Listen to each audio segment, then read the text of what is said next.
ये ज़्यादातर ये समझ लीजिए कि ईरानी मोटिव्स और ईरानी पैटर्न का काम है। इंडियन काम में और इसमें थोड़ा सा हल्का फ़र्क ये है कि ईरानी मोटिव्स जो है ज़्यादातर पॉइंटेड होते हैं, ज़्यादातर पॉइंट आप ये देख रहे हैं, हर फूल पत्ती आपको पॉइंटेड नज़र आएगी ज़्यादातर।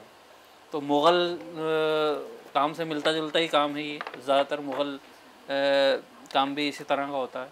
तो ईरानी स्टाइल उससे कुछ अलग हट के ये है कि ज़्यादा पॉइंटेड काम होता है और कलर स्कीम उसकी थोड़ी सी अलग होती है। मेनली जो है ब्लू कलर ज़्यादा दिखता है ईरानी काम में, क्योंकि ब्लू कलर को ये लोग ईरानी लोग ख़ास तौर से बहुत ज़्यादा मानते हैं कि वो उनके लिए अच्छा कलर होता है।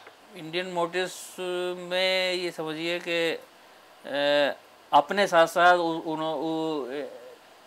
उन्होंने दूसरी चीज़ों की अच्छाइयों को मिक्सअप करके और अपना एक अलग वो तैयार किया। इसलिए इंडियन सब्जेक्ट की, इंडियन मोटिव्स की या इंडिया से जुड़ी किसी भी चीज़ की एक अलग पहचान बनती है। जी, इंडियन मोटिव्स की डिमांड बहुत ज़्यादा कम है, इसलिए कि यहाँ चंद ही कदरदान हैं जो ये काम करवाते हैं, और वो इतना काम दे नहीं पाता है जितना कि हम कर सकते हैं। ईरान में या इंडिया में या दुनिया में अभी कहीं भी ये काम ख़ास तौर से स्किन पे और पार्चमेंट में कहीं नहीं होता।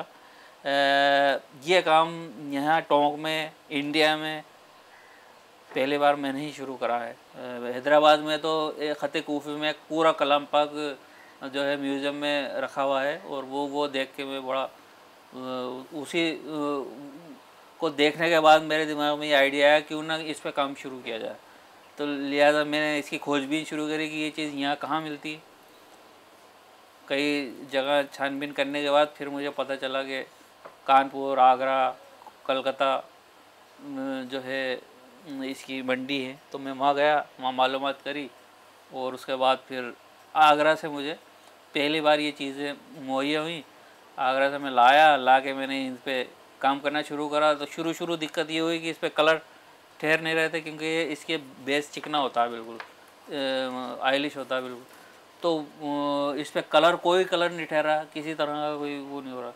तो फिर मैंने धीरे धीरे कोशिश करी, एक्सपेरिमेंट किया, अलग अलग बहुत वक्त बर्बाद किया। ये समझिए करीब एक डेढ़ साल तो मैंने इसी में बर्बाद किया कि कैसे कलर इस पर बैठा जाएगा। फिर आखिरकार मैं कामयाब हुआ अपने ख़ुद के देसी फार्मूलों से, और कुछ नई चीज़ें मिलावट करा के वो करके आज मैं ये दावे से कह सकता हूँ कि मेरा किया हुआ कलर कहीं नहीं, इस चीज़ पे कहीं नहीं जा सकता।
सबसे पहले तो वेजिटेबल कलर बनाने के लिए जिस कलर का वो अलग अलग कलर के फूलों का यूज़ होता है। जैसे पीला कलर बनाना है येलो, तो इसकी पत्तियाँ इस तरह तोड़ के और उसको खरल में पीस लिया जाता है खूब अच्छी तरह।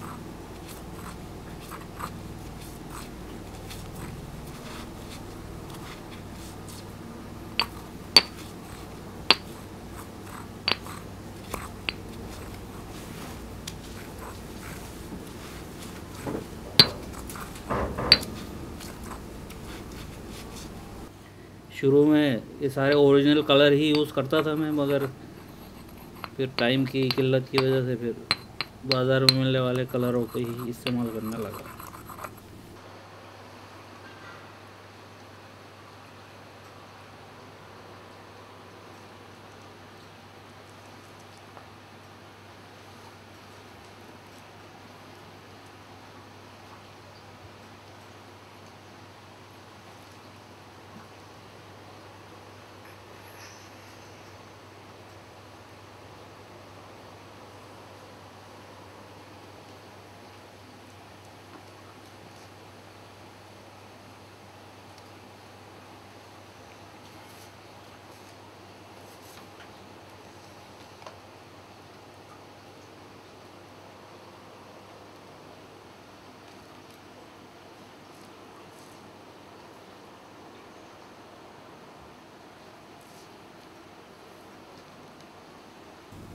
अब इनकी प्रोसेसिंग में ये जो झिल्ली है, ये जो इसको झिल्ली कहते हैं, वैसे तो पार्चमेंट कहते हैं।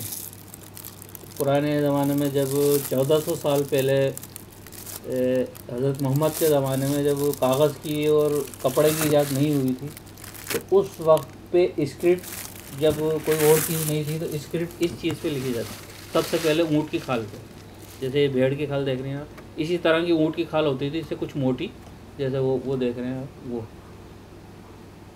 ऊँट की खाल पे स्क्रिप्ट सबसे पहले लिखी गई। उसके बाद फिर धीरे धीरे जब वो हुआ तो मतलब जानवर जो उस टाइम पे मरते थे, भेड़ बकरी मरती थी, उनकी आँत की जो है झिल्ली, आँत की इस तरह की झिल्ली होती थी, इस पर थोड़ा वो गंदगी लगी होती थी सब चीज़, तो उसको वो प्रोसेस करते थे, साफ़ करते थे, तो फिर उस पर लिखाई शुरू हुई। उस पर स्क्रिप्ट लिखे, या तो इस पर या इस पर, मतलब या तो खाल पे या पार्चमेंट पे, इन दोनों पे उस ज़माने में लिखाई शुरू हुई है सबसे पहले। उसके बाद कागज़ और कपड़े की ईजाद हुई है। पार्चमेंट पे लिखे हुए दस्तावेज़ात और कुछ स्क्रिप्ट मैन्यूस्क्रिप्ट जो हैं हैदराबाद म्यूज़ियम में आज भी मौजूद है, बहुत सारी। इसमें यह कुरान शरीफ भी है जो मैं ख़ुद देख के आया हूँ, और काफ़ी किताबें भी हैं। अलवर म्यूज़ियम में है पार्चमेंट पे लिखी हुई बहुत सी चीज़ें। तो उस वही चीज़ देख के, उन्हीं चीज़ों को देखते हुए मैंने फिर ये नए सिरे से ये काम शुरू करा।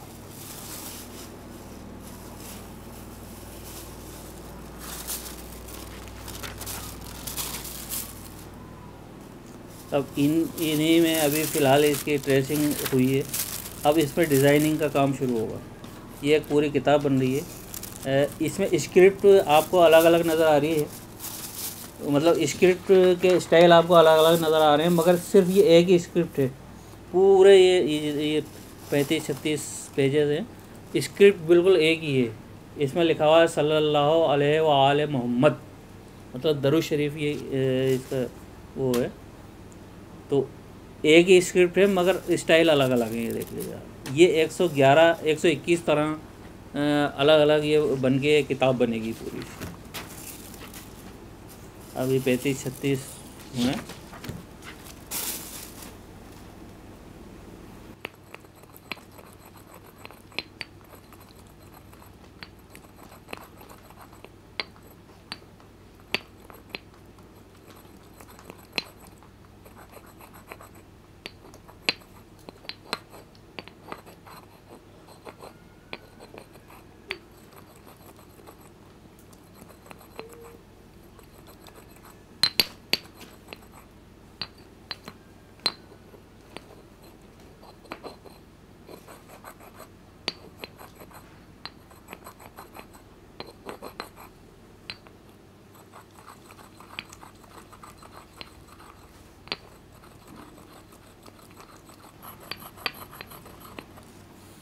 गंधा की इसमें भी डालते हैं।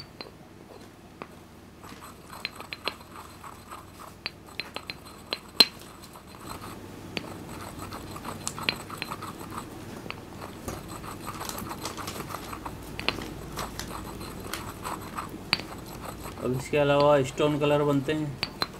स्टोन कलर ओरिजिनल स्टोन से बनते हैं। मतलब हरा कलर बनाने के लिए पन्ना यूज़ होता है, उसको भी खूब कूट के पहले कूटा जाता है, फिर खूब बारीक उसको इतना बारीक किया जाता है कि वो बिल्कुल इतना ही बारीक हो जाता है। और उसके बाद उसमें भी वही गंधक और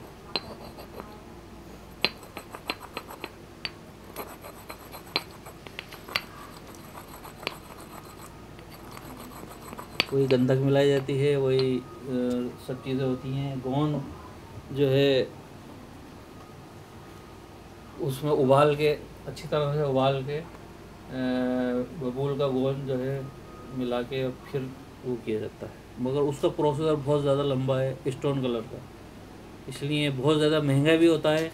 और आमतौर पे आजकल तो बहुत ही कम यूज़ में लिया जाता है, क्योंकि उसको बनाने का प्रोसेसर बहुत ज़्यादा महंगा और मुश्किल है। गोल्डन कलर यूज़ करने में ओरिजिनल कलर तो होता है सोने का। उसको सोने के वर्क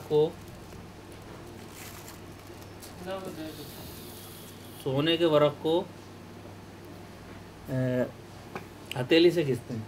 सोने के वर्क को स्टील की थाली में एक चुटकी इसका बबूल का गोंद डाल देते हैं, एक या दो बूंद, और फिर उसके वर्क को उस पर बिछा देते हैं, और फिर जो हथेली से उसको इस तरह से रगड़ते हैं। उसका प्रोसेस भी ये समझिए कि 5-6 घंटे, जब तक वो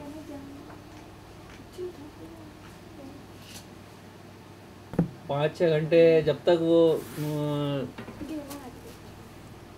वो नहीं होता तब तक वो सही नहीं आता।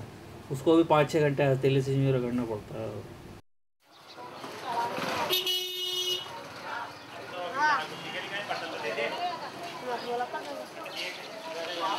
चाहता कि यूं चले करना चाहती है चवन्नी ले मध्य कभी भी चढ़ाई चढ़ती।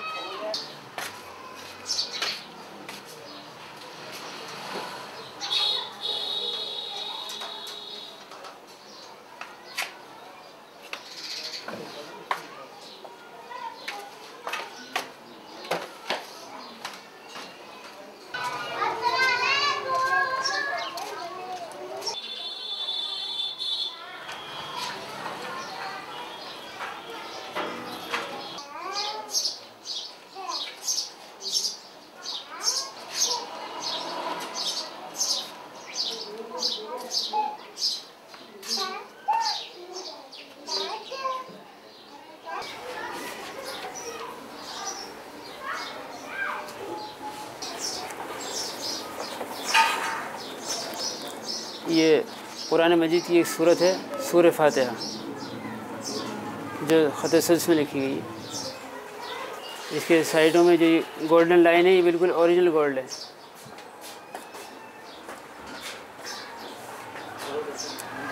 ख़त सल्स में लिखी गई है। डेकोरेशन भी इसका मेरे ज़रिए किया गया है।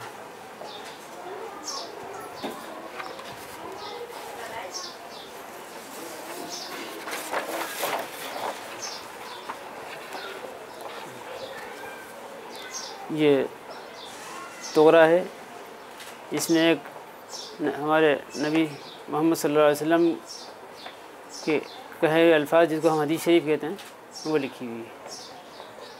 शफ़ाअती लि अहलिल कबाइर मिन उम्मती।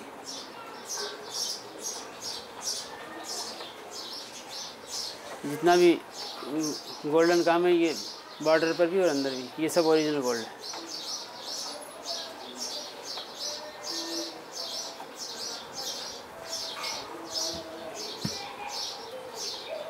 जब यहाँ चला है तो कलम बराबर चलता रहा है।